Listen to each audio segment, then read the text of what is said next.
Hello, LLC. Welcome to the first LLC newsletter of the year. My name is Dr. Jessica Miller, also known as your friendly PCOE Credential Programs Coordinator.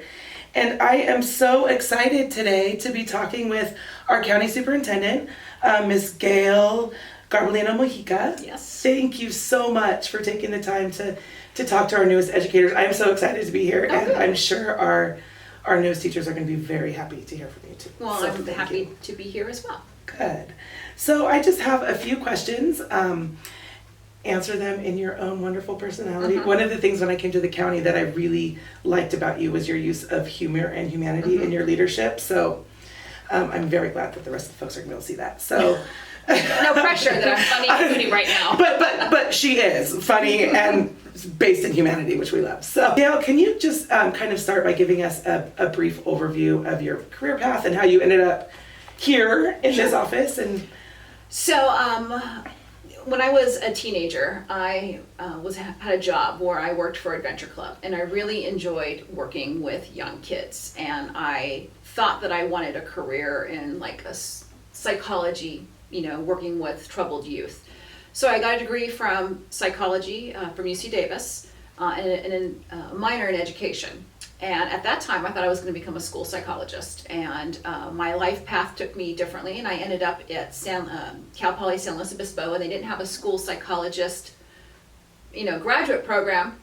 So literally I thought, well, it can't hurt to go into teaching, right? I can do teaching for a couple of years, get the certification to become a school psychologist, and move in and become a school psychologist. When I did my teaching credential program, it's like the lights just went off, and I was like, oh, I get it now. So to be an effective teacher, you need to do all these things. So I embraced it 150% and went and got my teaching credential. Life happened, and I happened to find myself back in Placer County, and I got a job at the Western Placer Unified School District. And I was an ELD teacher and taught 3rd and 4th grade for a couple of years. But I knew that I had skills that were going to make administration part of my career pathway. So I enrolled in a credential program at Sac State for a master's degree and a clear administrative credential program. And very soon thereafterwards, I became an assistant principal for 6 months. And then I became a program support specialist with the Western Placer Unified School District. I was in that job for a year, and I really was itching to get my first principal job.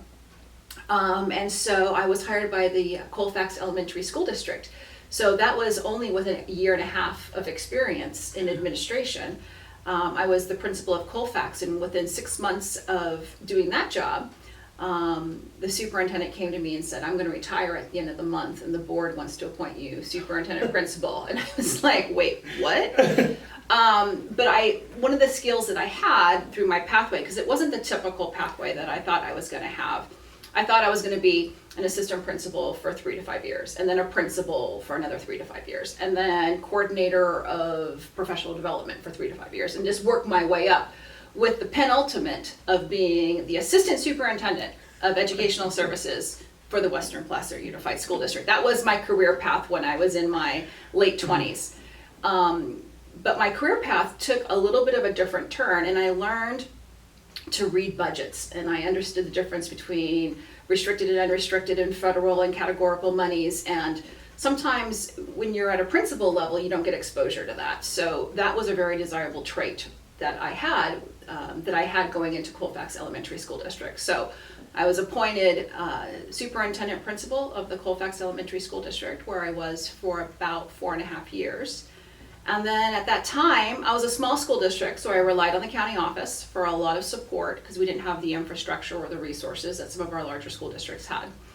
At the time, the county superintendent, Bud Nobley, was going to retire. And, there were people who were thinking about running for it. And I come from a political family, and I was a district superintendent, and I relied heavily on the county office, so I knew what the county office could provide small school districts.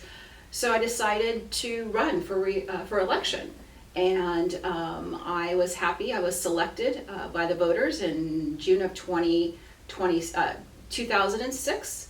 and I won the popular vote. So I was elected in 2006. I was the youngest county superintendent in the state of California. Up until about 4 years ago, I was the youngest county superintendent. And now I am going to be, in January of 2023, I will be the third longest serving county superintendent currently. So, and I've just got reelected to my 5th term. So my 5th term will start in January of 2023. That's amazing. And that's an amazing story. And I just learned so much of your story, and that's great. I love how so many of us just kind of fall into this, and it's kind of like a calling for us. I kind of got a little bit out of that from your answer. I always tell new aspiring administrators that you have a pathway that you want to go, and at times it's very linear, like which was my thought at the time, assistant principal, coordinator, director, assistant soup. But you have to be really open to alternative paths. Right. And I would have never had, I thought I was going to be the guru of ed services, right? That's what I thought professionally I would be. It turns out I had a knack for budget. And I would have never known that had I, stuck really strictly to my preconceived ideas of what I thought my path was going to be. Yeah. So my advice to new aspiring administrators is just basically just be open to what comes your way, and you never know where you're going to find your magic spark. Absolutely. So kind of moving forward a little bit, education's hard, as we all know. But I think for those of us that have been in it a long time, it's also extremely rewarding. So if you can kind of talk a little bit how this whole journey you've been on has impacted your life and your kind of view on life. I think that I chose a career that was going to impact children at a very young age. When I was around 17, 18 years old, I decided that kids were going to be at the center of the work that I was going to do. I just had to figure out how I was going to do that work with them. And I think, that there are, a humanistic people get into the teaching profession. We're not in it I hope we're not in it for the time off. I hope we're not in it for the desire to have control over kids the way our teachers in high school had control over us, or anything like that. Like, I hope that the majority of people who get into teaching really want to have a positive impact. And I do believe that 99% of the people who do go into teaching just basically want to have a positive impact on a child's life, regardless of where that's at.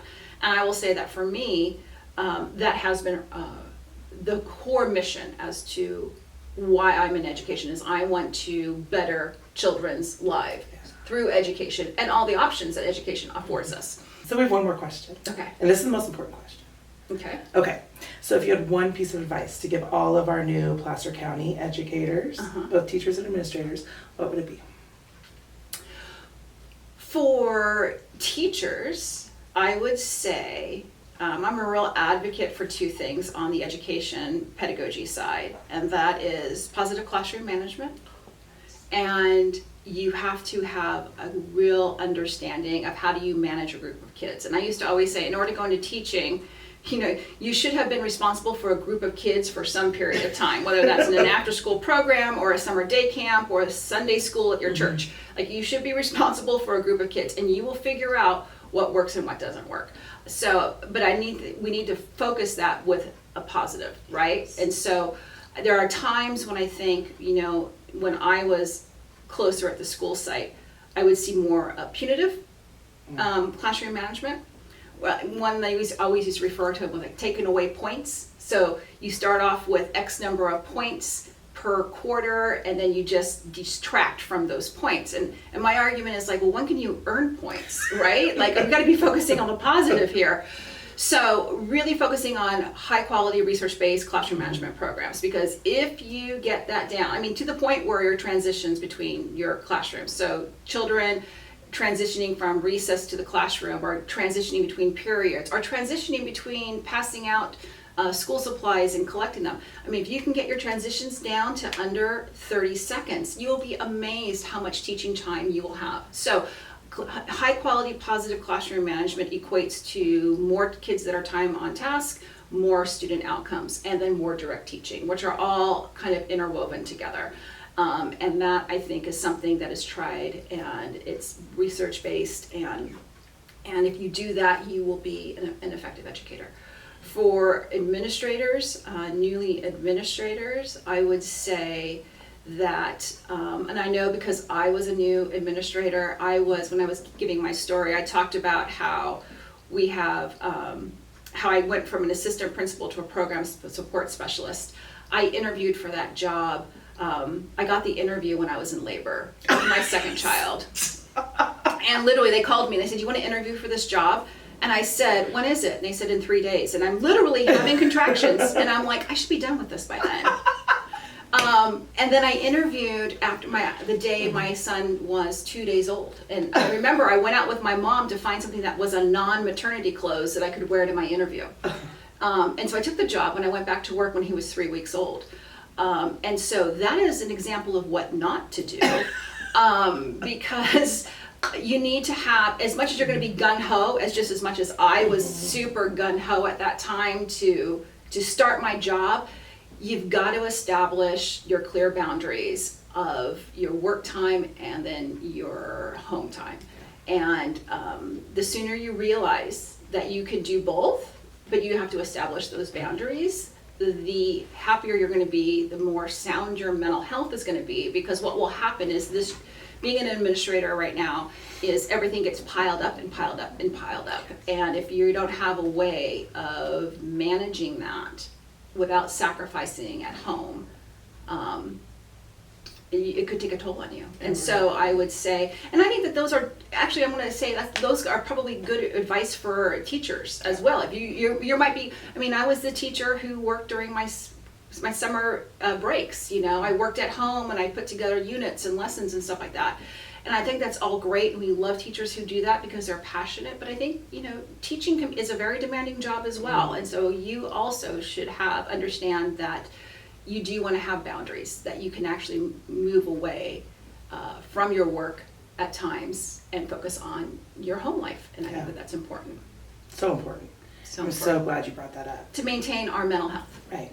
To help our kids. At the end of the day, if we're it's like the airline mask we thing. can't help our kids if we're not helping ourselves. Right. No, I totally agree with that. I think people that go in this business are givers, and it's really hard sometimes to say, I can take care of myself right now. Me taking care of myself is going to help my kids. Right. Or my teachers or my staff. Right, exactly. Yeah. 100%. So. Yeah. All right, Gayle. Thank you again for taking the time to speak with us and our newest educators. We are so lucky to be led and doing this work under a leader like you. So thank you. Thank you. And to my teachers out there, go make a positive impact around the world. Remember to teach and lead with love, empathy, and action. And I will see you next time. Thanks.